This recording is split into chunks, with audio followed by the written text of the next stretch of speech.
Students, yesterday we were doing about the depression in freezing point कि जैसे ही आप non volatile solute को add करते हो तो किसी भी सॉल्यूशन के फ्रीजिंग पॉइंट में डिक्रीज आएगा। ठीक, अब हमें इसका एक ग्राफिकल रिप्रेजेंटेशन करना है और वो करने के बाद हमारी last colligative property that will be osmotic pressure, हम उसे करेंगे। तो सबसे पहले कैसे हमें डिप्रेशन इन फ्रीजिंग पॉइंट को ग्राफिकल मेथड से समझाना है। जैसे हमने एलिवेशन इन बॉइलिंग पॉइंट को किया था उसी तरीके से करना है, बट थोड़ा सा एक फ़र्क रहेगा क्योंकि वहाँ पर हमें वेपर प्रेशर को इंक्रीज़ करना था, यहाँ डिक्रीज़ करना है ताकि वो बन जाए equal to the solid state.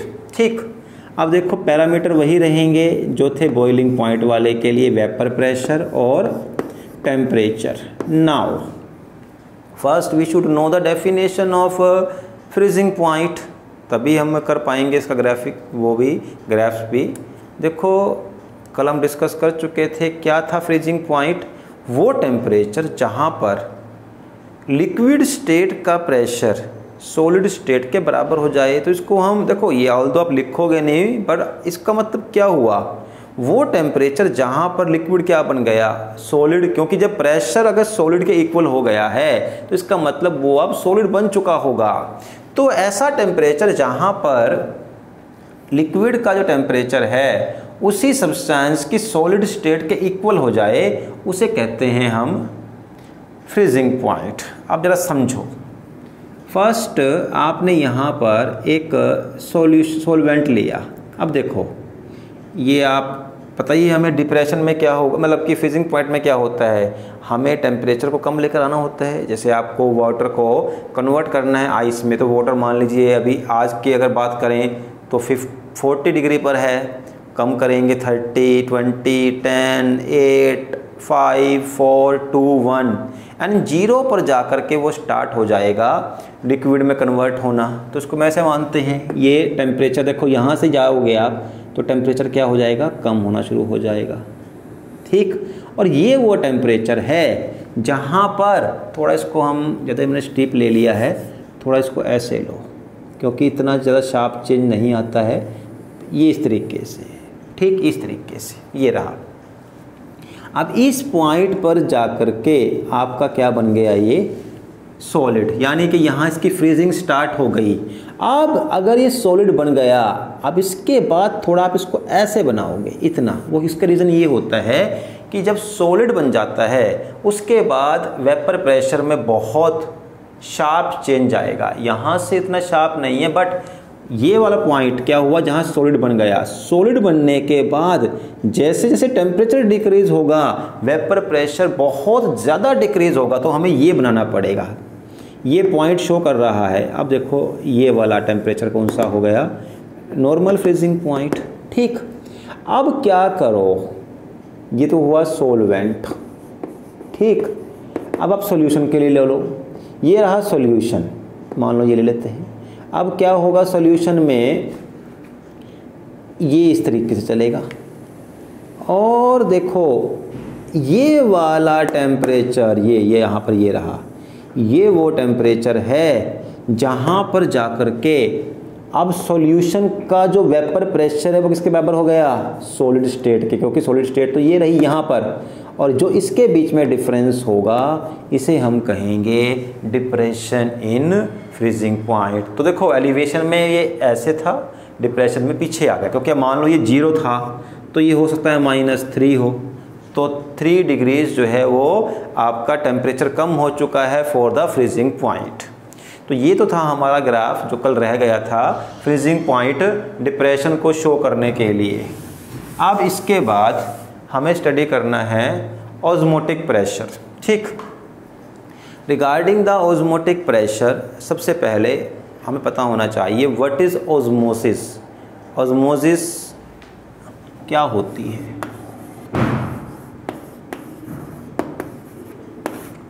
एक प्रोसेस है। इस प्रोसेस में क्या होगा, आपके जो सॉल्यूशन है, देखिए 2 टाइप के मान लेते हैं सॉल्यूशन, एक सॉल्यूशन ये है और इन 2 सॉल्यूशन को आपने सेमी परमिएबल मेम्ब्रेन से सेपरेट किया हुआ है। ठीक, ये सॉल्यूशन। और किससे सेपरेट किया हुआ है? Semi permeable membrane, SPM। Solution को आपने सेपरेट कर दिया सेमी परमिएबल मेम्ब्रेन से। इस मेम्ब्रेन की स्पेशलिटी क्या है कि ये बहुत छोटे पार्टिकल्स को, जैसे कि वाटर के पार्टिकल हैं, उन्हें ही अपने थ्रू पास होने देगा। अगर इसमें सोल्ट है, शुगर है, उनके पार्टिकल को पास होने नहीं देगा। तो मान लो आपने क्या किया, यहाँ पर एक सॉल्यूशन ले लिया शुगर का, ठीक, और वो ये डाल दिया आपने, ठीक, शुगर का सॉल्यूशन। और यहाँ पर आपने प्योर वाटर ले लिया। क्या ले लिया? Pure water. यहाँ पर आपके पास क्या हुआ? Water plus sugar. यहाँ ओनली अगर वाटर ही है, ठीक है, चलो ओनली वाटर H2O। अब जरा ध्यान दो, देखो इस तरफ वाटर का अमाउंट ज़्यादा है, इस तरफ वाटर का अमाउंट कम है। एंड वी नो, अगर मैं बात करूँ सॉल्यूशन की, तो ये सॉल्यूशन कैसा होगा? मोर कंसंट्रेटेड, क्योंकि इसमें क्या है? सोल्यूट का अमाउंट है, मोर कंसंट्रेटेड। जैसे जैसे सोल्यूट का अमाउंट बढ़ेगा, इसकी कंसंट्रेशन भी बढ़ते चली जाएगी। अगर वाटर बिल्कुल प्योर में है तो वो डाइल्यूट हो गया, आपका प्योर सॉल्वेंट है। अब क्या हुआ? यहाँ वाटर का अमाउंट कम है, यहाँ वाटर का अमाउंट ज़्यादा है। क्या होगा? वाटर के पार्टिकल लो कंसंट्रेशन से हाई कंसंट्रेशन की तरफ मूव करना शुरू कर देंगे। और लिखोगे आप यहाँ from the low concentration of solution to the high concentration of solution, ठीक है।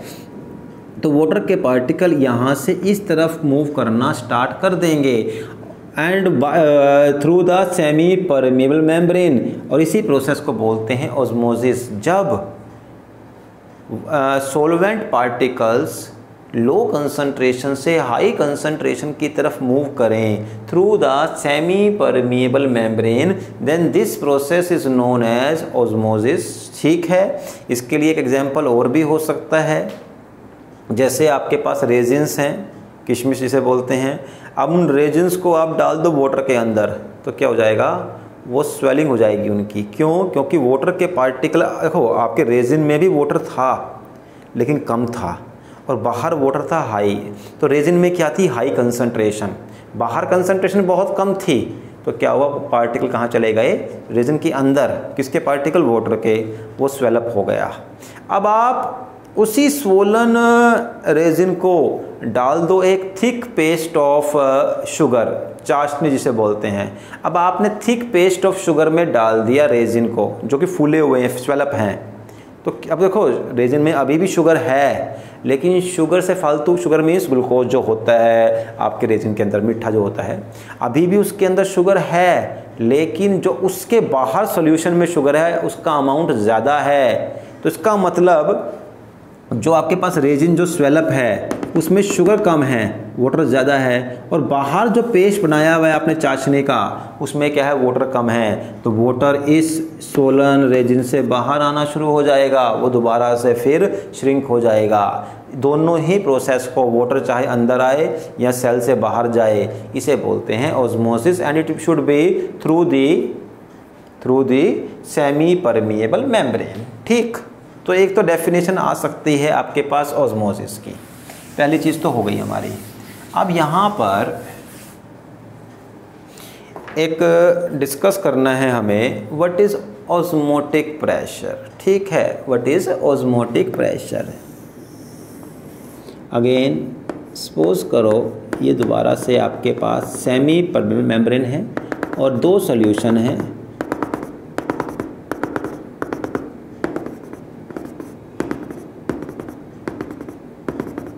और ये सॉल्यूशन जो है it is more concentrated, means इसमें सोल्यूट का अमाउंट ज़्यादा है, और ये कैसा है?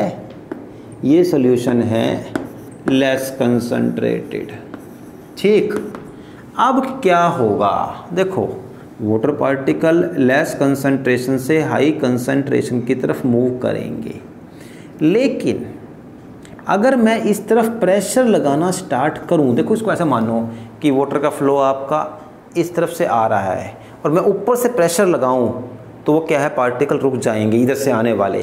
सेम यहाँ से मुझे कुछ प्रेशर लगाना पड़ेगा, ताकि देखो जब अब मैं तो दबाऊंगा तो पार्टिकल इस तरफ प्रेशर लगाएंगे, इसके पार्टिकल ट्राई करेंगे इस तरफ जाने के लिए, तो मुझे यहाँ पर कुछ एक सर्टेन अमाउंट में प्रेशर लगाना पड़ेगा, ताकि जिस फोर्स से ये पार्टिकल इस तरफ एंटर हो रहे थे वो उसके इक्वल हो जाए।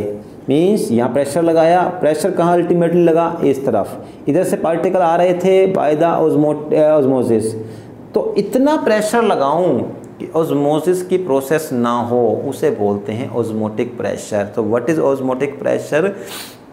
The pressure which is required to stop the flow of solvent molecule by the process of osmosis is known as osmotic pressure। और ये प्रेशर हमें किस साइड लगाना पड़ेगा? देखो ये क्वेश्चन बन सकता है, आज तक कभी आया नहीं है। ये हमें लगाना पड़ेगा उस साइड जिस तरफ वाटर के पार्टिकल जा रहे हैं, मीन्स जहाँ पर कंसंट्रेशन हाई है। आपको ऑस्मोटिक जो प्रेशर लगाना पड़ेगा ऑस्मोटिक, वो लगाना पड़ेगा हाई कंसंट्रेशन ऑफ सॉल्यूशन की तरफ, क्योंकि पार्टिकल वहाँ जा रहे हैं, तो जहाँ जा रहे हैं आप वहाँ प्रेशर लगाओगे तो पार्टिकल को अपनी तरफ आने नहीं देगा। इसे बोलते हैं हम ऑस्मोटिक प्रेशर। ठीक, इसी के साथ एक टर्म और भी होती है, that is known as isotonic solution. अब देखो आइसो का मतलब पता ही है आपको, सेम। टोनिक का मतलब है कंसंट्रेशन। अगर दोनों सॉल्यूशन की कंसंट्रेशन सेम हो उसे बोलते हैं isotonic concentration, sorry isotonic solution. And ये बात काफ़ी क्लियर होनी चाहिए, अगर इसकी भी कंसंट्रेशन सेम है, इसकी कंसंट्रेशन सेम है, मींस इसमें भी वाटर का अमाउंट सेम है, इसमें भी वाटर का अमाउंट सेम है, तो अब ऑस्मोसिस की प्रोसेस नहीं होगी। इसका मतलब आइसोटोनिक कंडीशन में ऑस्मोसिस नहीं होती। ठीक है, इसको हम ऐसे भी ले सकते हैं, मान लो कभी आ ही जाए आपके पास क्वेश्चन ऐसा थोड़ा सा कि आपके पास रेजिन है और जो कंसंट्रेशन रेजिन की है आपने उसी कंसंट्रेशन का शुगर का सिरप ले लिया, तो क्या होगा? Whether the resin will swell up और श्रिंक, नथिंग विल हैपन, क्योंकि दोनों शुगर का सिरप और रेजिन दोनों की कंसंट्रेशन सेम है, तो वाटर ना तो शुगर की तरफ जाएगा ना ही रेजिन की तरफ, वो वैसा का वैसा ही रहेगा। ठीक है, तो यहाँ पर हमारा ये आइसोटोनिक भी हो गया। अब हमें बात करनी है इसकी एक अच्छा भी एक और रह गया, वो एप्लीकेशन में ही आएगा वैसे तो। RO means reverse osmosis. RO means reverse osmosis. मान लो आपका, दोबारा ले लेता हूँ मैं, ये एक हाई कंसंट्रेशन का सॉल्यूशन है और ये एक लो कंसंट्रेशन का सॉल्यूशन है। ठीक, अब क्या होगा अगर आप कुछ प्रेशर लगाओगे इस तरफ, तो ये वाले पार्टिकल यहाँ पर नहीं आएंगे, क्योंकि प्रेशर अल्टीमेटली कहाँ लगेगा? यहाँ पर जाकर के, ये अल्टीमेटली यहाँ लगेगा। लेकिन अगर मैं प्रेशर और बढ़ा दूँ ऑस्मोटिक से भी ज़्यादा, तो प्रेशर की वजह से क्या है, पार्टिकल वाटर के यहाँ चले जाएंगे, मीन्स उल्टा हो जाएगा। अब हाई कंसंट्रेशन से लो कंसंट्रेशन की तरफ पार्टिकल मूव करेंगे, लेकिन कब? When the pressure will be more than osmotic pressure, और इसे बोलते हैं रिवर्स ऑस्मोसिस। मीन्स अगर आपके जो वाटर के पार्टिकल्स हैं अब वो हाई कंसंट्रेशन से लो कंसंट्रेशन की तरफ मूव करना शुरू कर दिया है।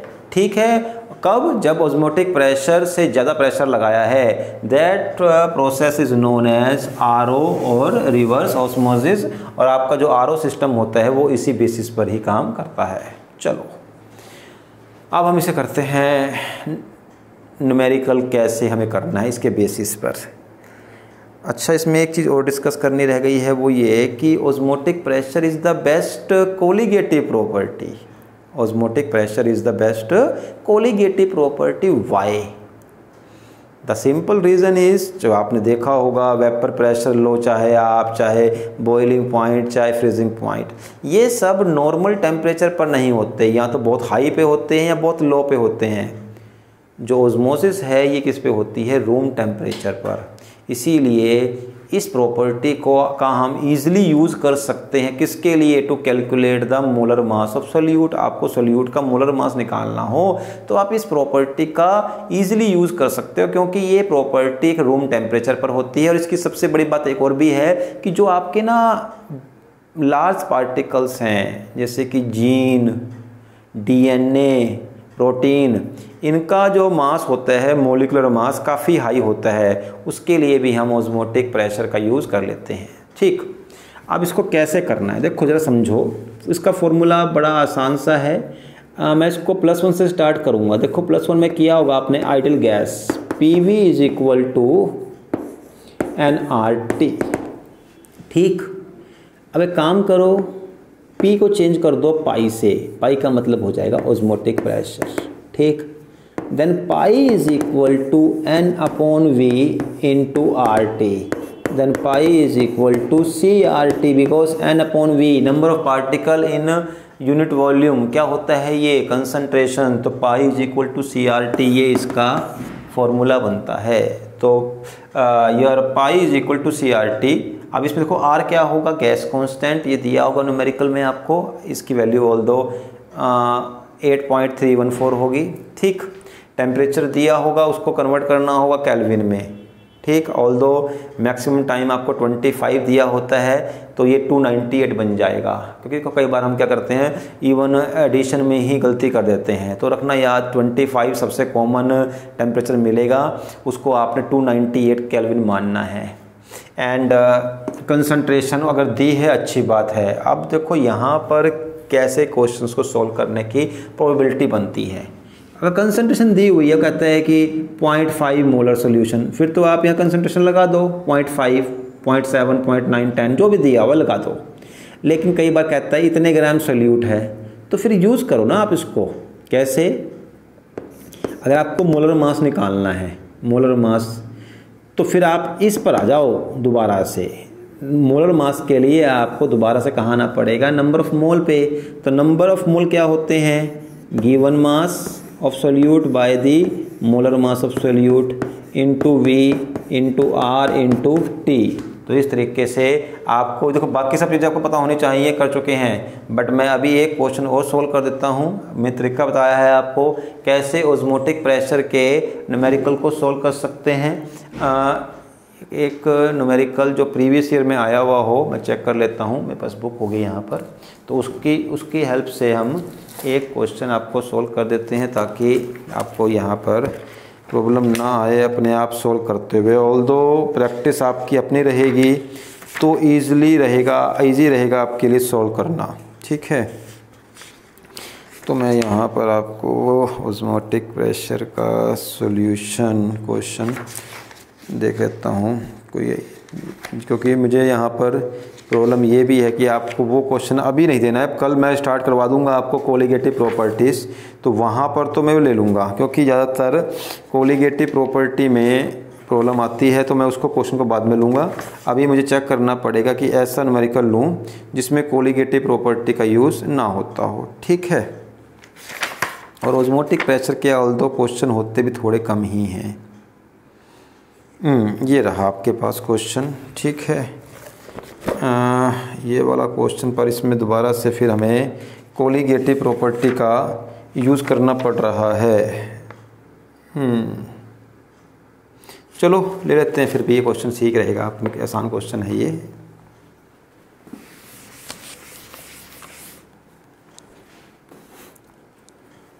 तो क्वेश्चन यहाँ पर ये है कि कैलकुलेट द ऑस्मोटिक प्रेशर, यानी कि आपको डायरेक्टली यहाँ पर ऑस्मोटिक प्रेशर ही निकालना है। ऑल्दो मैं काम करता हूँ, आपको इसी क्वेश्चन में ना मोलर मास वाला कर लेते हैं, क्योंकि मोलर मास करोगे तो बेटर रहेगा। ऑस्मोटिक तो निकल जाएगा डायरेक्टली पुट करके। Calculate the molar mass, calculate the molar mass of A solute when 2 gram of solute is dissolved in 500 gram of water